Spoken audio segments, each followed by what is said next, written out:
Kid life.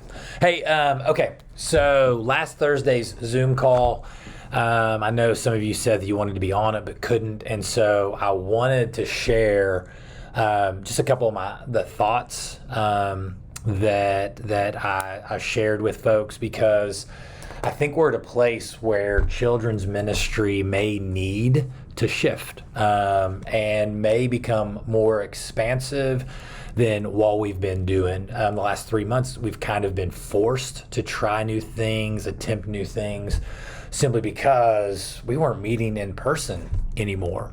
And honestly, right now, we're still probably a long ways off from meeting in person. I know that some of you have communicated asking, hey, best guess, when are we going back? When are we doing in-person children's ministry?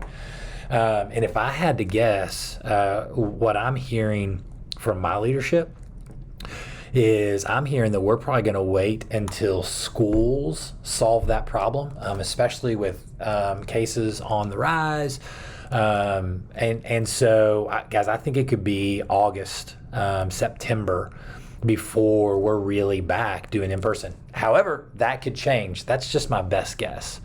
But I want to talk real quickly about a couple of trends that people are talking about, that I'm seeing, that I think are going to affect how we do children's ministry. And so I don't want to rush it, so I'm just going to take a deep breath, because I'm a fast talker. But I want to talk about this as if you and I were in the room, and I wish we could engage and talk back and forth. But so here's the deal. 2 trends that I see that I think we're going to have, that are going to impact, if we want to really have an impact on kids, that we're going to have to kind of embrace. Now, here's the deal. If we're just creating a place where kids can come and have a blast and hear about Jesus when their parents come to church, we're just going to keep doing what we're doing. But really, man, if we want to impact kids, here's a couple of trends that I think we're going to, and impact families. I think here's some trends we're going to have to embrace. Number one is this. So there was already a trend where families were just less consistent putting their bottoms in our chairs, right? Like our consistent families, like we had our all-stars, those who were serving, and they were there every week. Then our all-stars out the kind of the next level, which were solid performers, we'll say, were every other week. And then I'm just going to tell you, so there's this research right here, Guiding Children by Barna and One Hope, the folks who do the Bible app for kids. They define engaged Christian parents, right? In all their research, that's who they were studying, is engaged Christian parents. And here's some things that we would expect to find, right? They agree strongly that the Bible is the inspired word of God, right? They believe strongly that Jesus was crucified and raised. Check, check. They believe strongly that they have made a personal commitment to Jesus that is important, right? And they believe strongly that they desire to pass along their faith to their kids, right? We would have all those, we'd be like, check, check, check. Yes, those are engaged Christian parents. But here's the interesting thing is that and this is engaged, right? These are the involved families, right? That their check mark for engaged Christian parents for church attendance is once a month. Now that's just wrap your mind around that whenever they're saying these are the engaged Christian parents, they're saying once a month. So now here's the deal, right? Like the last 3 months, none of us have attended church once a month, and yet here's what I think we would all say. We would all say that we still are faithful to Jesus. We still have a desire to pass along our faith to our kids, and we would say that we're still active members of New Life Church. And so one of the things that I think that the COVID craziness is about ready to do is about ready to accelerate the curve of how many folks are what Reggie Joiner in his first keynote at the Orange Conference called Sunday at Home families. And so again, man, it was challenging because you got to remember that they plan out their content a year in advance. So a year ago, Reggie Joiner was already thinking about talking about this. And I think for him as well, when COVID hit, it just accelerated this curve. Like remote work was becoming a thing. More and more companies that they were allowing their folks to do that. And now it's going to be huge because businesses finally realize, oh, our workers can do it and they like to do it. And so in the same way that remote work has kind of accelerated, remote church, if you will, has accelerated. And so I just think we're going to see families that still think of New Life Church as their church, think of us as their kids pastors, thinks of Pastor Rick and your campus pastors as their pastors, that they're just going to show up at church less often. I just think that's going to be a trend that we're going to have to navigate. And so one of the things that Reggie Joiner talked about, and Bernie pointed this out when we were talking, is he went through the generations: Boomers, Gen X, and Gen Y. And again, like when you look at their kind of the survey questions of faith, they're pretty even as far as prayer, as far as Bible, as far as all these different things. Like their spirituality, they're all spiritual folks, right? But 80% of Boomers are Sunday at church people. 60% of Gen X believers are Sunday at church people. When you get to Gen Y, which is really now the parents that we're starting to see come into our ministry, they are Sunday at home. 30%, only 30% of Gen Y folks are Sunday at church kind of people. And again, they still think of New Life Church as their home. They still think of themselves as Christ followers. They just don't see putting their booty in a chair as important to their faith. They don't see experiencing that weekly moment and gathering as something that draws them to church. And so what that brings to us is the question is then how do we engage Sunday at home families? And I told these folks on Thursday that were with us a long time, I was like, hey, I'm not bringing any answers today.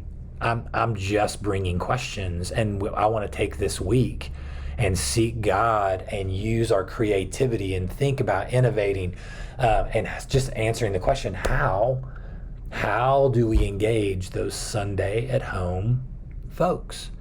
How do we partner with them to build authentic faith, to raise up fully devoted followers of Christ? And again, I don't know the answer. But I just want to ask the question. So if you've made it 8 minutes into this video, holy cow, then be thinking about that, be processing that, praying about that, and I would love to hear your thoughts. You can just reach out directly to me. So that's trend number one that we're going to see as once we get 100% open. I think our attendance numbers are going to be down.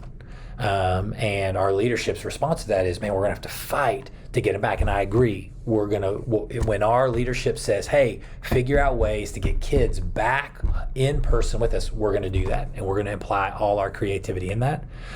But let's also be thinking, how are we going to engage parents that are staying home with their kids? How are we going to engage kids that are staying home? And so before we talk about trend number two, let me talk about one thing. So Jim Collins has a book on change. I don't remember what it's called, but Good to Great is one of my favorites. The only thing that sticks with me from the book on change is the principle he made that said this: fire bullets, not cannonballs. And so one of the things that he was saying is, when you're faced with change, and y'all, we are faced with a huge seismic cultural shift right now.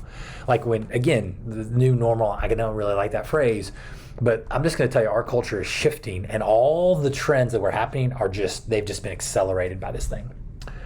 And so we need to come up with some bullets, right? Now, here's the deal. If you're 9.5 minutes into this, I'm expecting that you are engaged by this and you're intrigued by this and you want to be part of processing this. If you didn't make it, then it may just be that some of our kid lives, that they just provide an in-person thing and they don't think or want to apply these things. But this is something that if you are passionate about impacting kids, you got to think about. And so what are some bullets that we can fire? What are some things that you can try that might engage Sunday at home folks? Because right now we got a lot of Sunday at home folks, and I would love to figure out how to engage them. Even right now, until we have kids ministry, they're not coming back.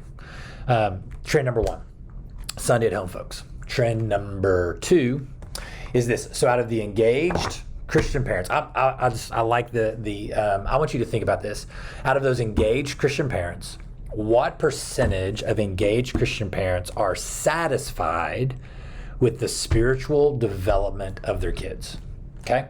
So they received a survey, they checked these boxes to determine whether or not they were engaged Christian parents, and then they got asked a question, how satisfied are you in the spiritual development of your kids?